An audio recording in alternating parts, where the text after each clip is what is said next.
running back Le'Veon Bell will make his season debut against the Rams on Sunday after serving his 2-game suspension. Bell played the majority of the Steelers' offensive snaps last season, second highest among NFL running backs, and Pittsburgh has won 6 of their last 7 games against the NFC West, while St. Louis has lost 7 of their last 8 against the AFC North. Very interesting. Stephen A. Smith, who wins? I know this is your team, the Steelers, so you sticking with your squad?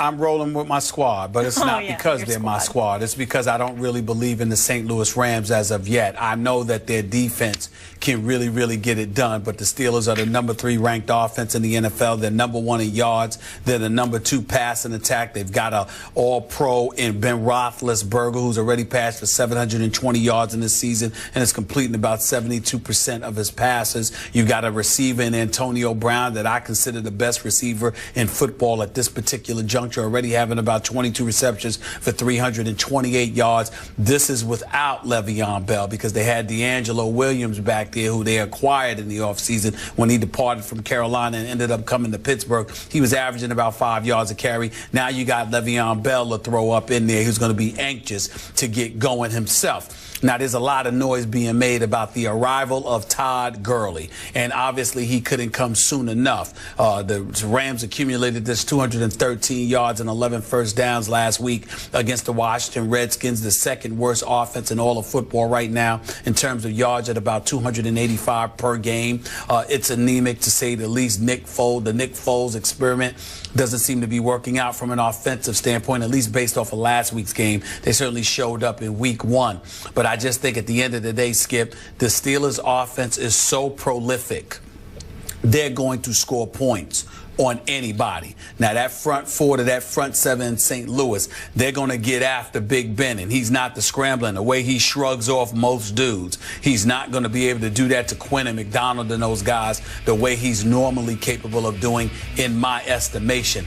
But I think they'll do a good enough job of blocking for him. I think he's going to show up and have a big game. More importantly, I think this defense of the Pittsburgh Steelers, who's really going after dudes with Shazier, with this kid Blake, with this rookie Bud Dupree out of Kentucky, who's accustomed to seeing Todd Gurley and has been raving about him all week long in Pittsburgh.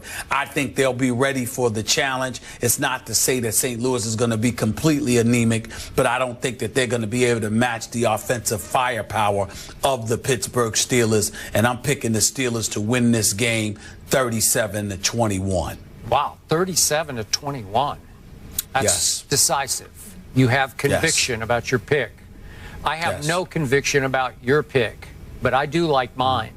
This will be a shootout. This will be, I think, the most entertaining game of the whole NFL Sunday. Really? I just believe it's going to be great to watch because they're both going to go up and down the field on each other. I think it'll look a lot like St. Louis versus Seattle. Remember week 1 in St. Louis? It was a shootout that went to overtime. The final score was 34-31 Rams. And I'm going to repeat that score. Rams 34, Steelers 31, because you don't believe in the Rams, but I do. I picked them before the year to be a wild card team. I'm sticking with that. And you brought him up. While Le'Veon is back finally for your Steelers, Todd Gurley, for the first time, is going to make an appearance for these Rams. I don't know how many carries he's going to get, Stephen A. I don't know if there's sort of a pitch count going on here. I don't know, but they say he will touch the football, and I think he will have impact on this game. I love Todd Gurley. If you remember before the draft, I thought this was a great choice by then. They got him. I thought that was a steal to get him all the way down at 10th, even though we all know that projecting running backs to have major impact is kind of a thing of the past in the National Football League. I get that. Right. Todd Gurley's going to have impact on this team that so badly needs him at this juncture. And look, what happened to the Rams, we all ride the roller coaster. I'm going to say it again. They laid an emotional egg at Washington after such an emotional victory against their arch rival Seattle on opening Sunday. They did not take the Redskins seriously enough, and they came out flat, psychologically flat. They didn't travel well emotionally. They fell behind 17-0 at half, and Matt Jones ran the football right down their throats. So can Le'Veon and D'Angelo continue? They probably will. They're going to get theirs. We know Ben's going to get his. We really know that Antonio Brown is going to get his again and again. But little Tavon Austin's going to get some too with Nick Foles. I like them on their home turf. I like the crowd behind them. I like the shootout. I think it'll be wildly entertaining. And I'm going to go 34-31 home team.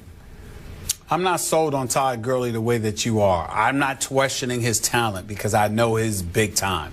I have no questions about that. I'm just one of those people, Skip Bayless. I always believe he's run too high and that he's right to get hurt on the NFL level, and I really question his durability on that level. I know he's big time. There's no questioning his ability, but 10 months off a surgically repaired knee and your first encounters against the Pittsburgh Steelers, I understand. I'm just not the believer that you are as of yet. We'll see what he does. I have no doubt that he'll have some semblance of an impact because the brother can play. But I just don't know if this is the game that he's going to make that much of a difference. But wait a second. I'm still sticking with my Steelers. Yeah, but I mean, these aren't the Steelers of your childhood that no, pulled they're you not in the as steel a fan, curtain. right? They're not the steel curtain. Mean Joe Green out there, right? I understand that, but they're not cream puffs either. And I just think that in a game like this, this is your first action in 10 months.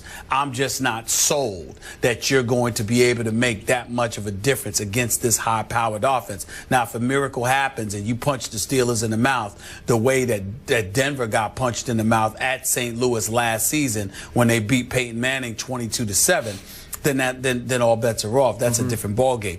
I don't anticipate that happening. I think the Steelers' offense is going to find a way to put up some points. Are you old enough to remember this guy named Eric Dickerson? Yes, I am. Yeah, thank you very much. You know what? It's interesting. Well, it's interesting that you brought that up because apparently you must have been having a conversation with Robert Smith because Robert Smith brought that up to me when we were talking about it Sunday, and I said no that was a different. With Robert. I said I'm close. Well, with I said Robert. it was.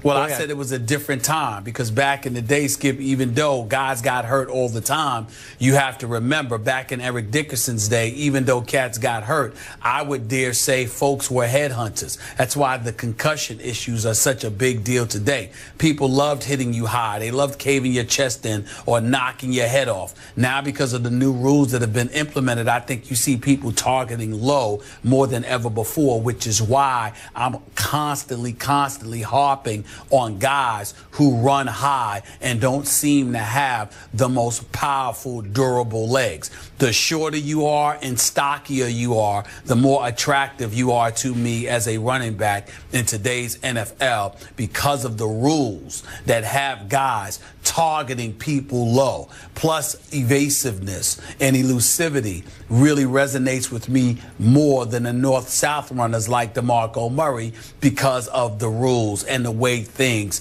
are, implemented in this day and age. Even though DeMarco Murray had more yards and he was clearly more effective, if I'm Chip Kelly, at least based on the first two games we saw this season, I'd much rather have LaShawn McCoy, who's shorter and more elusive than a DeMarco Murray, because I think those guys tend to last longer. Okay. That is my concern for Todd Gurley. Okay. He'll run over you. He's big time, but I think that he might get himself hurt. My point about Eric Dickerson is he ran as high as any great back I've ever seen. Had a very high center of gravity, and he did okay. He did okay. He was really, really good. And he was durable. I get tired of people bringing up the Eric Dickerson comparison because what we need to recognize is high or low, short or tall, it doesn't matter. Most people who have played in NFL history ain't Eric Dickerson. No matter how talented Todd Gurley is and a whole bunch of other dudes, they ain't Eric Dickerson. You've got to prove that over the test of time. You can run for 2,000 yards this season. I remember a couple of years ago, even though Doug Martin is not the tallest dude in the world or anything like that, we were talking, you had people talking about him like he was the second coming to Emmitt Smith. And then he disappeared for a couple of years. Well, he all got I'm hurt. saying is he had that one big first year. No, I know. Well, he had a fantastic first year. All I'm saying is we're not questioning their abilities. I don't want anybody to confuse it. I know that Todd Gurley is a stud talent. I'm questioning how long he's going to last because of how high he runs. That's all I'm saying. Okay, but when you dominate the Southeastern Conference the way he did in big games on national TV, I'm good. Well, you got to remember. Well, bet on me with this one. If you remember, Skip, he was at Georgia. And he got, and you know, they had to sit him out for those couple of games off for some contract. And I went, and I was going off because I said, if I were him, tell Georgia to go kick rocks. I wouldn't look back. I would not come back and go to the draft. He decided to come back after a few games. What happened? He got hurt. Yep. And I said, don't come back because you might get hurt. Remember that? You said it. All right. Stephen A's going Steelers. Skip's going Rams. And you'll like this. I'm going Steelers 28-27 over Rams, but Skip, I'm going to give you a revisit. Skip, Eagles Jets. I reserve the right to change my opinion on Eagles Jets. Right? Yes. You guys always reserve the right, and I'm switching it. I'm on your team. We'll see if the jinx works now. I'm on your team. Okay, here we go. All right. 17-16 Eagles. I think the Jets just won. Guarantee it. Stop. Why are you such a hater? No, I'm not a HTTR is hater, right? Not hail to the Redskins. Yeah. Coming up, Peyton Manning has never lost to the Lions. Will that streak continue this weekend? We'll discuss that next. Herman Edwards will be here with us.